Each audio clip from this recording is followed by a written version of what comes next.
మౌనంగా ఉండి చూడు, సమస్యలు పరిష్కారమవుతాయి. సంతోషంగా జీవించి చూడు, సమస్యలే రాకుండా ఉంటాయి. చేతిలో రాసుకుంటే తుడిచిపోతుంది, పేపర్పై రాసుకుంటే చెరిగిపోతుంది. బ్రెయిన్లో రాసుకుంటే మర్చిపోతావు, మదిలో రాసుకుంటే కలకాలం నిలిచిపోతుంది. అందమైన జీవితం అందరికీ ఉండదు, కానీ మనస్ఫూర్తిగా అభిమానం పంచే వాళ్ళు ఉంటే ఆ లోటు తెలియదు. బొమ్మ బొరుసల పందెం మన జీవిత గమనం. కాలచక్రంలో మనం కదిలే పావులం గనక ఏ క్షణంలో ఎలా కదిలామో ఎవరికి ఎరుక. కష్ట సుఖాలు కావడి కుండలు, లాభ నష్టాలు వెలుగు నీడలు. చిన్నప్పుడు తప్పటడుగులు వేస్తే ముద్దిస్తాయి, పెద్దప్పుడు తప్పటడుగులు వేస్తే ముప్పు తెస్తాయి. కాలం చాలా గొప్పది, కాలంతో పాటు ఎవరు ఎలాంటి వారో మనకు తెలియజేస్తూ ఉంటుంది. అందరూ అనుకుంటారు భూమి ఆకాశం ఎప్పటికీ కలవవని, కానీ వారికి తెలియదు ఒకటి లేకపోతే రెండోది ఉండదని. అలాగే కొన్ని బంధాలు కూడా అంతే, మనుషులే దూరమవుతారు, వారి మనసులు కాదు. మనం పుట్టినప్పుడు మనల్ని ఎవరు వచ్చి చూశారో మనకు తెలియదు. మనం మరణించాక మనల్ని ఎవరు చూడటానికి వస్తారో కూడా మనకు తెలియదు. కాబట్టి మనం బ్రతికి ఉన్నప్పుడు మనతో ఉన్న వాళ్ళను మనసారా ప్రేమించండి, ఆప్యాయతలను పంచండి. ఈరోజు కాకపోతే ఎప్పటికైనా నీ తరాల వారు వాటి ఫలాలు అందుకోవచ్చు. నిన్ను నువ్వు తెలుసుకోవడం కోసం బ్రతుకు, 10 మందికి బ్రతికించుకోవడం కోసం బ్రతుకు. అదే గొప్ప జీవితం, అందులోనే నిజమైన ఆనందం ఉంది. మెరుగు పెట్టకుండా రత్నానికి, కష్టాలు ఎదుర్కోకుండా మనిషికి గుర్తింపు రాదు. జీవితంలో బాగా గుర్తుపెట్టుకో, ఒకరి దగ్గర అడుక్క తిన్నా పర్వాలేదు, కానీ ఒకరిని అన్యాయం మోసం మాత్రం అస్సలు చెయ్యకు. పాముకి కాళ్ళు లేవు, కప్పకు మెడ లేదు, పీతలకు తల లేదు. ఇవన్నీ సక్రమంగా ఉన్న మనిషి సరిలేడు. గౌరవం లేని పలకరింపు, మర్యాద ఇవ్వని మాట, మనశ్శాంతి లేని సంపద, ఆరోగ్యం లేని ఆయుష్ నిరుపయోగం, అర్థం చేసుకోలేని బంధం, అలాగే మన అవసరానికి కానరాని స్నేహం కూడా ఉన్నా లేకున్నా ఒకటే. మంచితనం పనికిరాదని ఈ మధ్యనే కొందరి వల్ల తెలుసుకున్నాను. నేటి మనిషి ఆనవాళ్ళు. ఆశ్రయం ఇచ్చిన వాడి తలకెక్కడం, ఉపదేశం ఇస్తే మొహం తిప్పుకోవడం, గౌరవం చూపితే బానిస అనుకోవడం, ఉపకారం చేసి గర్వాన్ని ప్రదర్శించడం, విశ్వాసాన్ని చూపిస్తే వెన్నుపోటు పడవడం, క్షమను చూపితే బలహీనలనుకోవడం, ప్రేమను చూపిస్తే మోసగించడం, పాలు తాగిన రొమ్మునే చీల్చడం. గంజి గురించి చెప్పమంటే ఉన్నోడి బట్టకి లేనోడి పొట్టకి అన్నాడట ఒక పెద్ద ఆయన. భోజనానికి వేళలు చెప్పండి అని ఓ పండితుని అడిగితే లేనోడికి దొరికినప్పుడు ఉన్నోడికి అరిగినప్పుడు అన్నాడట. ఈరోజు అబద్ధాలతో మోసాలతో కీర్తి ప్రతిష్టాలను ఎంత గొప్పగా నిర్మించుకున్నా అవి కుప్పకూలి పోవడానికి ఒక్క నిజం చాలు. అందుకే కష్టమైనా సరే నీతిగా బ్రతకడమే మనిషికి ఉత్తమమైన మార్గం. మా పొలంలో బంగారము దొరికితే అది గవర్నమెంట్ది అంటారు, అదే పొలంలో గంజాయి దొరికితే అది మాది అని మమ్మల్ని బొక్కలో వేస్తారు. ఇది ఎక్కడి న్యాయం? నేనే గొప్ప అన్న అహం, గర్వం మనిషిని ఎప్పటికీ ప్రశాంతంగా బ్రతకనివ్వవు. అవన్నీ వదిలి చూడు ఎంత తృప్తిగా బ్రతుకుతావో.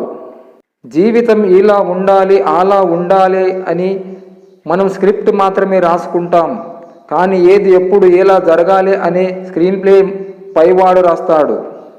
కొన్ని దృశ్యాలు చూడకపోవడం కళ్ళకు మంచిది, కొన్ని విషయాలు వినకపోవడం చెవులకు మంచిది, కొందరి గురించి ఆలోచించకపోవడం మనసుకు మంచిది. పంచాయతీలన్నీ పనికిరానివి, పైసా ఉంటే తప్ప కదలలేనివి.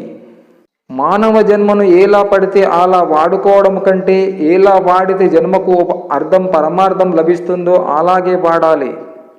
పిల్లలు వదిలేసిన ఎంగిలిని తిండిని తల్లి తింటుంది, భర్త వదిలేసిన ఎంగిలి తిండిని భార్య తింటుంది, తమ్ముడు వదిలేసిన ఎంగిలి తిండిని అక్క తింటుంది. అదే ఒకవేళ ఒక తల్లి, ఒక భార్య, ఒక అక్క వదిలేసిన ఎంగిలి తిండిని ఏ మగాడు తినడు. ఎందుకంటే దేవుడు ఎవరికైనా సహనము, త్యాగం ఇచ్చాడు అంటే అది సృష్టిలో ఒక స్త్రీకి మాత్రమే ఉన్నది. మన నుండి వచ్చే ప్రతి ఆలోచన మరో మనిషికి వెలుగు చూపించేదిగా ఉండాలి, కానీ చీకట్లోకి నెట్టేసేదిగా ఉండకూడదు మిత్రమా. ధైర్యంగా వేసే ప్రతి అడుగులోనూ భయపెట్టే విమర్శలే వస్తుంటాయి. వింటూ ఆగిపోదామా లేక వినకుండా సాగిపోదామా అనేది నీ అడుగులోనే ఉంటుంది. ప్రతి మనిషి బయటకు కనపడని ఒక బరువును మోస్తుంటాడు. ఆ భారం పేరే జ్ఞాపకం. నీ గొప్పతనం ఖరీదైన బట్టలలో, ఖరీదైన బైకుల్లో కాదు. నీ పేరు చెప్పగానే ఎంతమంది ముఖాలలో చిరునవ్వులు కనిపిస్తాయో అది నిజమైన గొప్పతనం. మనిషిలా అందరూ బ్రతుకుతారు, కానీ మంచి మనిషిలా కొందరే బ్రతుకుతారు. ఏముందని ఎగిసెగిసి పడుతున్నావో, దేన్ని చూసుకొని నువ్వు మురుస్తున్నావో అది నీకు దూరమయ్యే రోజు అతి దగ్గరలోనే ఉంది, గుర్తుపెట్టుకో. మనిషి గొప్పతనం మాట ఇవ్వడములో కాదు, ఇచ్చిన మాట నిలబెట్టుకోవడంలో ఉంటుంది. దెబ్బతిన్న పులి అవకాశం కోసం ఎదురు చూస్తుంది. అలాగే ఓటమి చెందిన మనిషి కూడా కసితో గమ్యాన్ని సాధించుకోవాలి. చేసిన తప్పు ఎంత పెద్దదైనా నిజాయితీగా ఒప్పుకోవడం నేర్చుకో. ఇచ్చిన మాట ఎంత చిన్నదైనా నిలబెట్టుకోవడం నేర్చుకో. నిన్ను ద్వేషించే వారికి నీవు ధన్యవాదాలు తెలియజేయి. నీవు వారికంటే గొప్పవాడేమని గుర్తించినప్పుడే వారు నిన్ను ద్వేషిస్తారు. నాకు నేనే ప్రశ్న, నాకు నేనే సమాధానం, నాకు నేనే ధైర్యం. ఎన్నోసార్లు బాధ, కొన్నిసార్లు సంతోషం. ఇదే నా జీవితం. డబ్బు ఇద్దరు మనుషుల్ని విడదీస్తుంది అంటారు, కానీ కాదు. డబ్బు వారి నిజ స్వరూపాన్ని బయట పెడుతుంది, అంతే. గొప్ప రోజులంటూ ప్రత్యేకంగా ఉండవు. రోజుని మనమే గొప్పగా మార్చుకోవాలి. మంచితనానికి పోయి మందితో మాటలు అనిపించుకునే కంటే 4 అడుగుల దూరంగా ఉండి 10 మందిలో మౌనంగా ఉండటం మంచిది.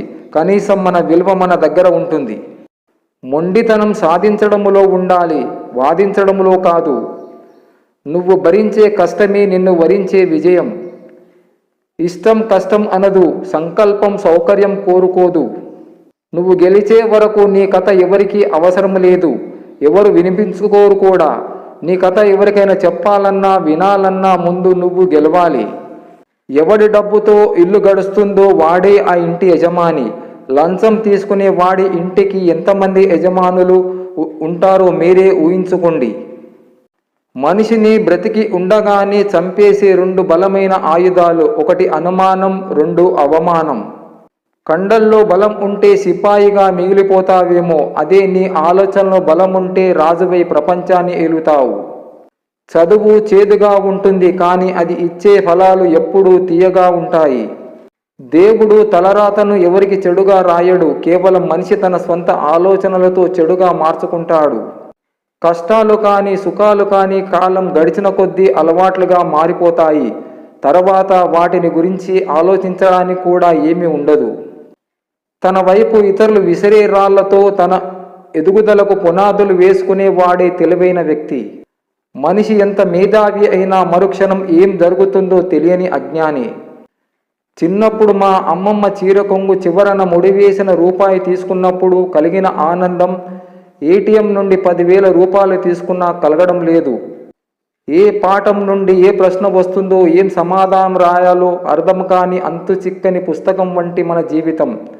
ఎప్పుడు ఏ సమస్య వస్తుందో, ఎలా ఎదుర్కోవాలో అర్థం కాని అందమైన అనుభవం మన జీవితం. రాత్రి సమయంలో అమ్మ కొసరి వడ్డిస్తుంటే భోజనం చేసి ప్రశాంతంగా ఏ చీకాకు చింత లేకుండా పడుకున్న ఆ రోజులు మరవలేనివి. మా చిన్నతనంలో టీవీలో 1-2 సినిమాలు వచ్చేవి, ఎంతో ఆనందంగా ఉండేది. ఇప్పుడు పొద్దు అంతా సినిమాలే అయినా ఏదో మిస్సింగ్. కొన్నేళ్ల క్రితం బాల్యానికి ఇప్పటి బాల్యానికి చాలా తేడా ఉంది. అప్పట్లో చేతిలో రూపాయి ఉంటే కిరాణా దుకాణానికి వెళ్ళి అప్పడాలు, జంతికలు, చిన్న స్వీట్లు కొనుక్కొని తినేవాళ్ళం. ఇప్పటి పిల్లలకు అవి నచ్చవు. పిజ్జాలు, బర్గర్లు కావాలంటూ మంకు చేస్తారు. ఏమీ తెలియని బాల్యమే బాగుండేది. ఏ భుజాలు బరువులు మోసేవి కావు, ఏ కన్నీళ్లు కష్టం చూసినవి కావు. ఆ చిన్నప్పుడు అనుకున్న పెద్దయ్యాక జీవితం రంగులమయం అని, కానీ పెద్దయ్యాక తెలిసింది ఏంటి అంటే మనుషులు రంగులను గుర్తించలేని చిన్నతనమే బెటర్. పుట్టినప్పుడు భార్య భర్త విడివిడిగా ఉంటారు. కాలావశత్తు వివాహం జరిగి వారు కలుస్తారు. కొంతకాలం తర్వాత మరణం వారిని విడదీస్తుంది. ఎవరో ఒకరు ఒంటరిగా మిగిలిపోతారు. తర్వాత వారు కూడా పోతారు. అలాగే సంతానం కూడా. పుట్టిన తర్వాత కొంతకాలం తల్లిదండ్రులతో ఉంటారు. తర్వాత ఎవరికి వారు రెక్కలొచ్చిన పక్షిలా ఎగిరిపోతారు. కాబట్టి వివాహం వలన కలిగే సుఖం, సంతానం వలన కలిగే సుఖం కూడా తాత్కాలికమే, శాశ్వతం కాదు. ఇంకా ధనం, ఆస్తులు, పదవి, హోదా మరియు డబ్బు చెప్పనవసరం లేదు, ఇవి మరి తాత్కాలికం.